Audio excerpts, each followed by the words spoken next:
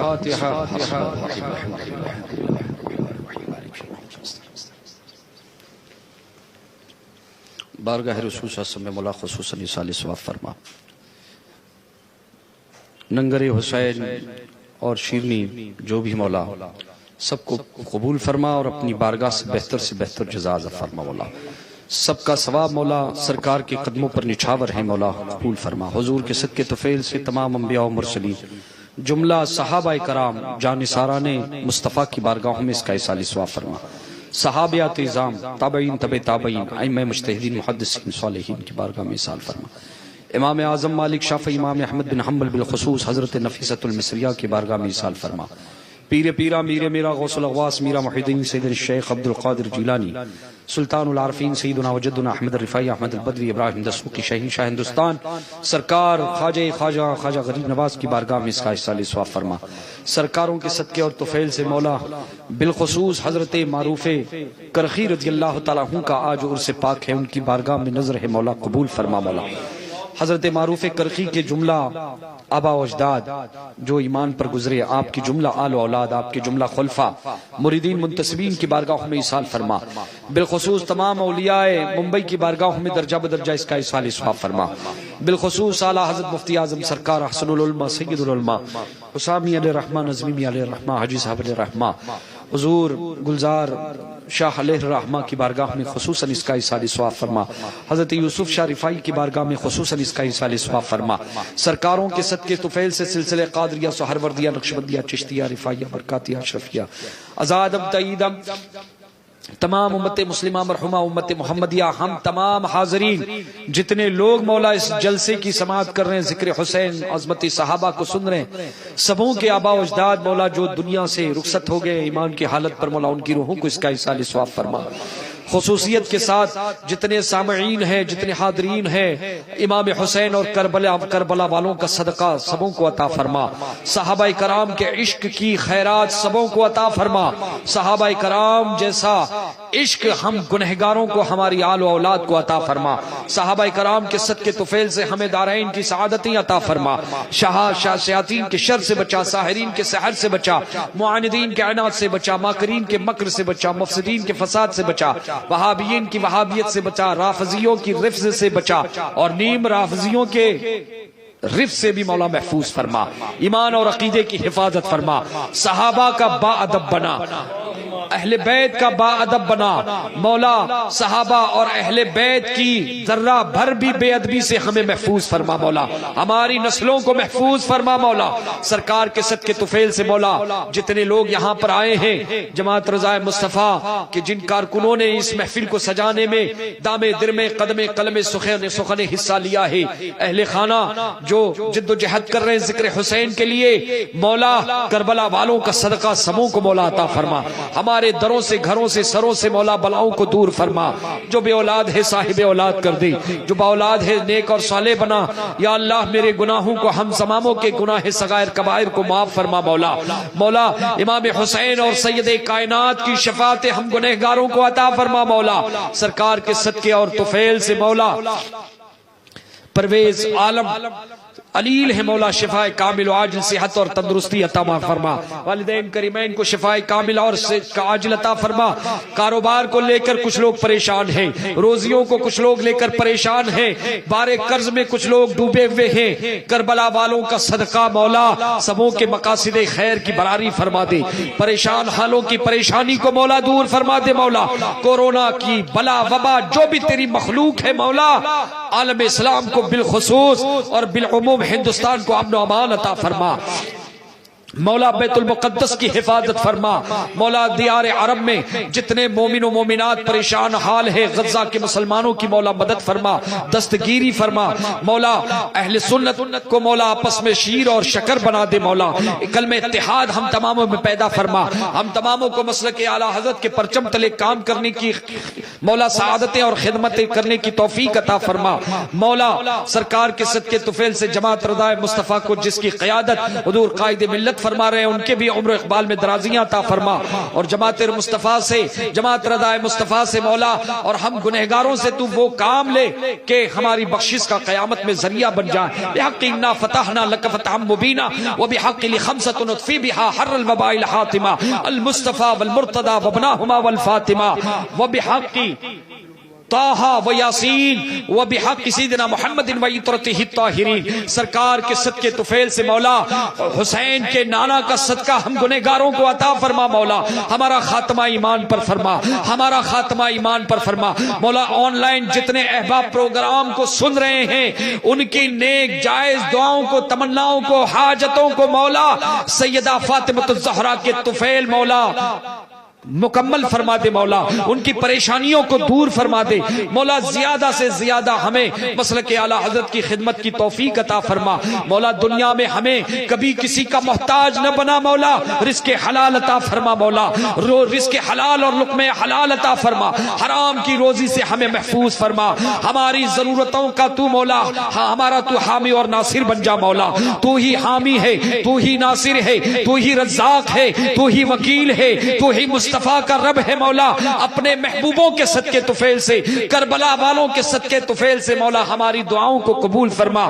میں تیرا گنہگار سیاکار گنہگار بندہ ہوں مولا، تیرے محبوب کے کلمہ پڑھنے والے ہیں، حضور کا اور اہل بیت کا وسیلہ لے کر تیری بارگاہ میں دستبد دعا ہے مولا، تیرا وعدہ ہے اجیب دعوت الداعی، جب کوئی مجھ سے دعا کرتا ہے، مجھ سے مانگتا ہے مولا، تو اس کی دعا کو رد نہیں فرماتا، تیرے محبوبوں کا واسطہ مولا دعاؤں کو قبول فرما مولا، ہر نیک جائز تمنا کو پوری فرما، دنیا میں کبھی کسی کا محتاج نہ بنا مولا، کسی دنیا کے کتے کا محتاج نہ بنا، تیرے در سے، تیرے محبوبوں کے در سے مولا وابستہ رکھ مولا، سرکار کے صدقے طفیل سے حرمین طیبین کی باادب بار بار حاضری عطا فرما، اور شہر رسول میں 2 گز زمین ہم گنہگاروں کو مولا عطا فرما، بحق انا فتحنا لک فتحا مبینا وبزبانی، یا الہی رحم فرما مصطفیٰ کے واسطے، یا رسول اللہ کرم کیجئے خدا کے واسطے، مشکلیں حل کر شہ مشکل کشا کے واسطے، کربلائے رت شہید کربلا کے واسطے، کربلائے رت شہید کربلا کے واسطے، کربلائے رت شہید کربلا کے واسطے، بحقی و ببرکتی ان اللہ و ملائکتہ یصلون علی النبی یا ایھا الذین آمنوا صلوا علیہ وسلموا تسلیما، اللہم صلی علی سیدنا محمد وعلى آل سيدنا محمد، سبحان ربك رب العزة عما يصفون وسلام على المرسلين والحمد لله رب العالمين بحق لا إله